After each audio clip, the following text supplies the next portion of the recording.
Live from downtown Macon, this is WGXA News live on YouTube. Good evening, I'm Amanda Peralta.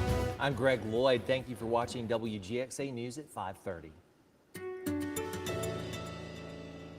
The radar is a bit more active across middle Georgia today, and these showers and storms are supposed to be providing some heat relief, but Ryan Stinnett doesn't know how to do his job. I do my job. I'm only the messenger. If I can control it, I would fix a lot of issues. But overlooking Mercer University right now, looking pretty good. Got some of those fair weather cumulus clouds. It is hot outside, 93 degrees. And again, we are watching the radar in a few spots, but it is hot across middle Georgia. But notice back towards the west, those yellow shades, that's where it's been raining. So those are cooler temperatures, and we're starting to get some showers and storms developing across middle Georgia. Got one up in Jones County. That's going to be heading over into Baldwin County. Also down towards Sumter County, Americus Plains, Smithfield, you're getting some rain. And we got a new shower developing across portions of Butler, or just to the east of Butler and Taylor County. So we're going to be watching that. Planning out your evening, those temperatures will be in the 90s, falling through the 80s. But if you see some rain, it will cool you off.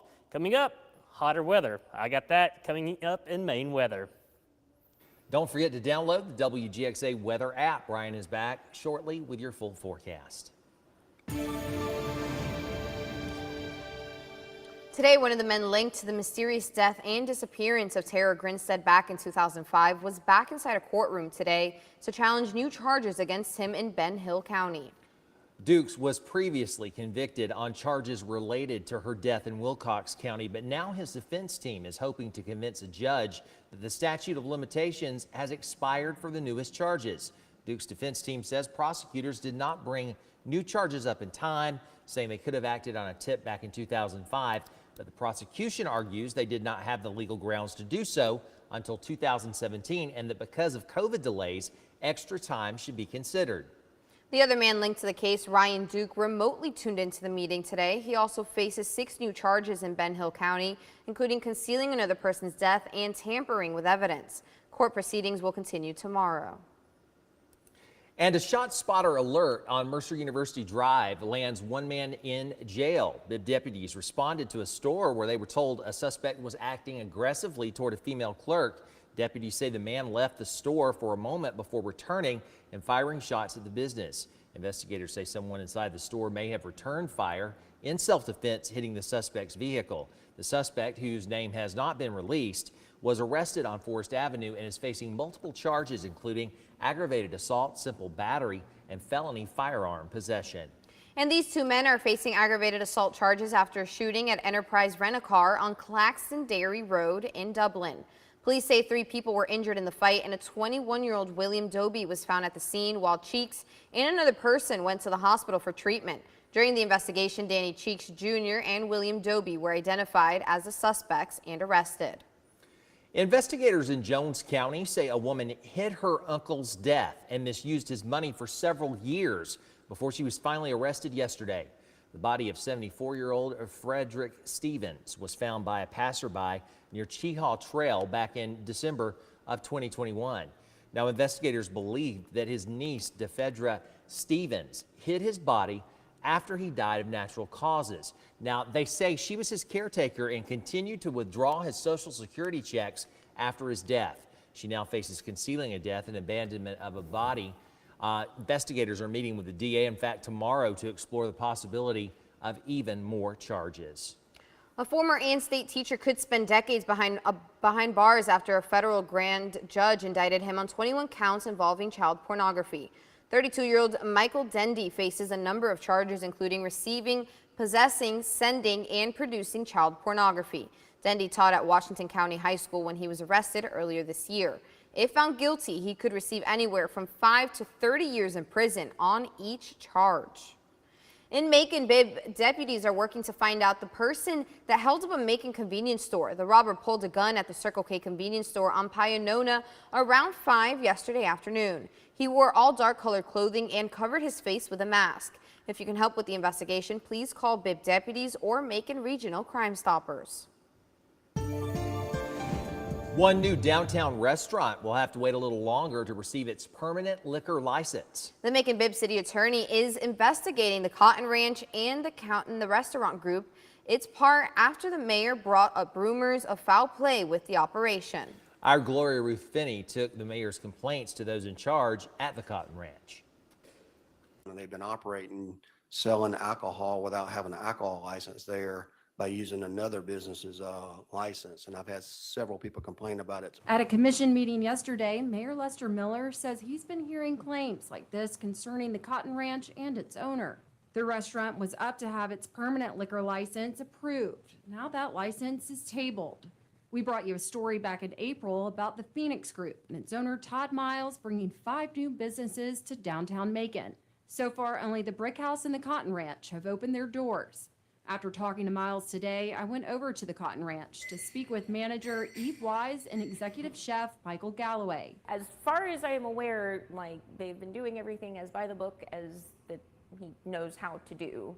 We actually got the temporary license in the middle of one of those special event license periods, and so I just went ahead and switched it over. I put the temporary license, and all the rest that I know was that we were in the process of trying to get the permanent license. And I know that it usually takes a long time, and that's why they tend to issue those temporary licenses. Now she and Galloway want to focus on their craft, serving up drinks and fare with Southern flair. I would say probably our best selling appetizer is probably the pimento cheese and collard green dip. That mixes 2 of my signature dishes together into one absolutely amazing dish. We want to be able to offer people things that are delicious. We want to be able to make people happy. That's what we're in the game for.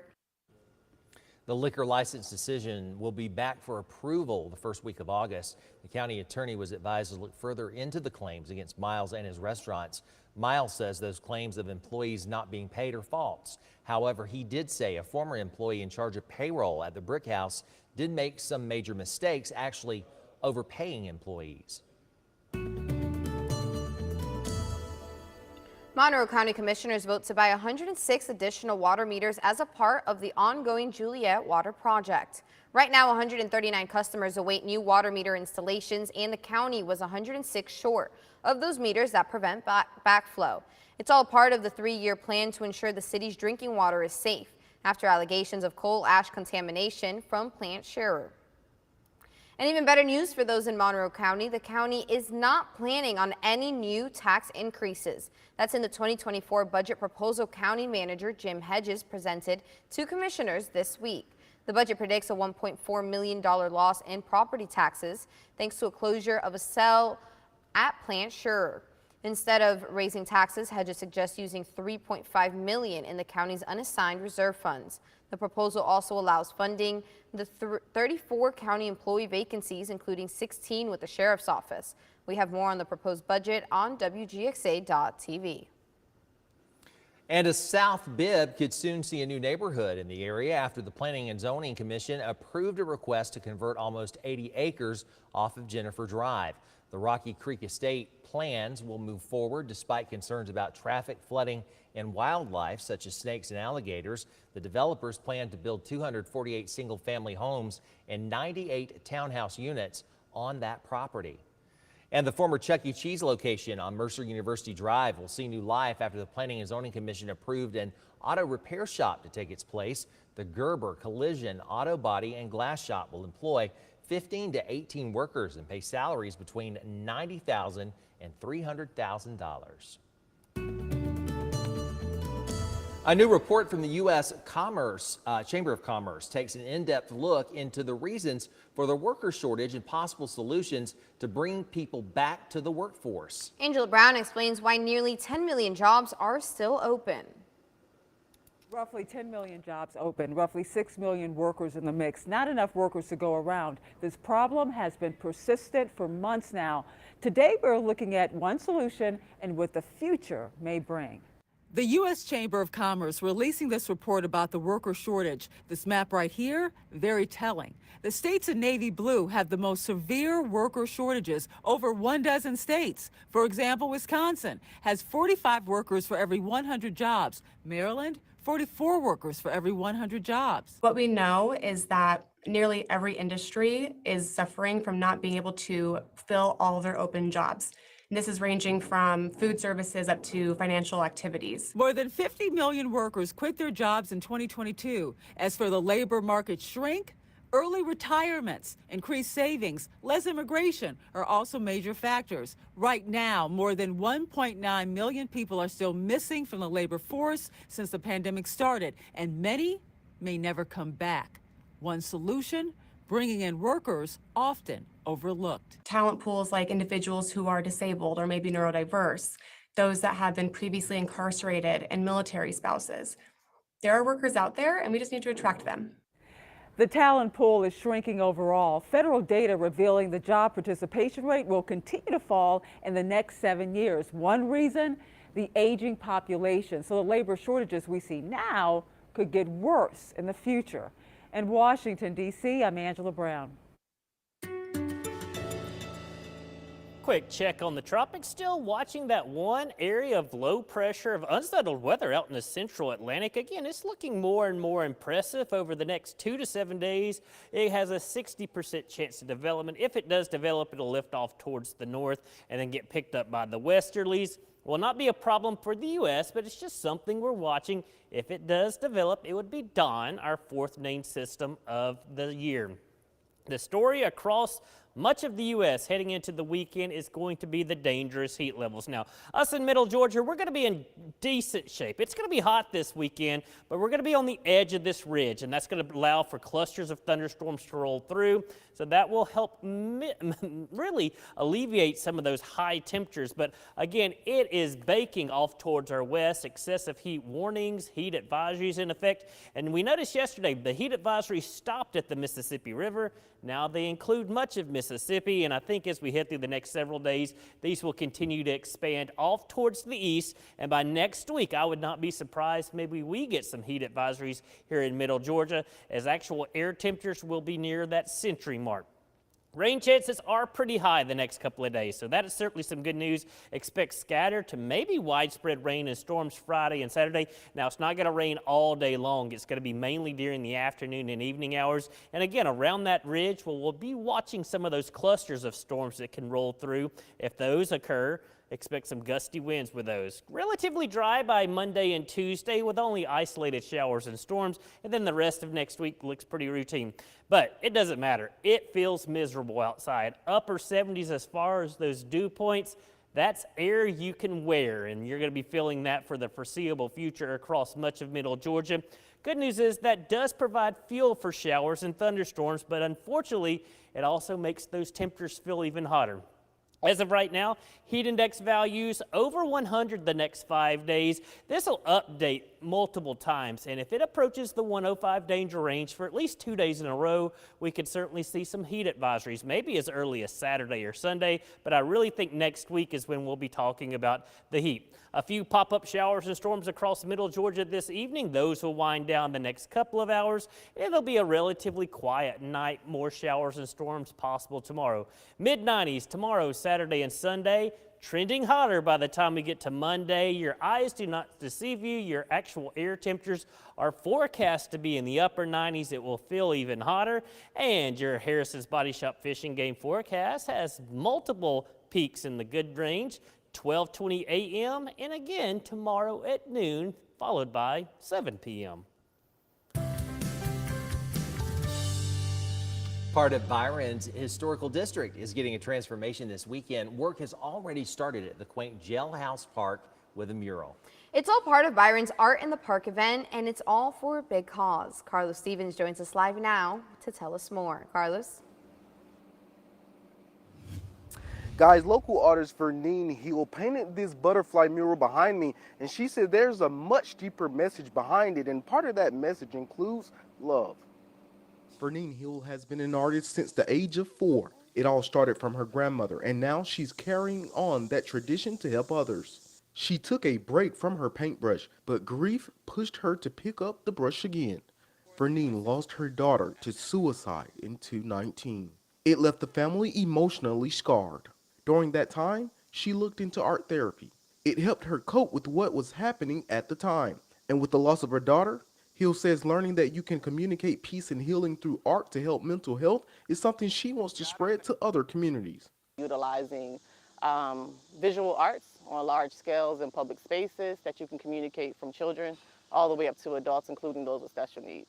But how does the art help you? We utilize color to talk about behavior, feelings, and emotions. Hill says it helps to have open-minded people around you that can translate what the art may mean. I have 27 art certifications, and I needed to help myself first, and it's actually given me a great foundation to be able to help. And this Saturday, that helps continues as she works with Byron's Welcome Center to transform a park in the city. The event is open to the public. You will see the new butterfly mural along with enjoying vendors with handmade crafts, several food trucks, live music from a special guest, and so much more. Tourism specialist with the Byron Welcome Center, Selena Hall, says more than anything, this event is to show not just those that live in Byron, but people from all across the world that they matter. We like to bring everybody in and let them know that it matters what they think and how they feel, and that we give them things they can do and they can enjoy. Now, this is the first ever Art in the Park event for Byron, and if you would like to attend the event this Saturday, just head to our website and look for this story to find out where to come. Reporting live here in Byron, I'm Carlos Stevens, WGXA News, guys. Well, the Macon Mayhem announced some exciting news at the Georgia Sports Hall of Fame today.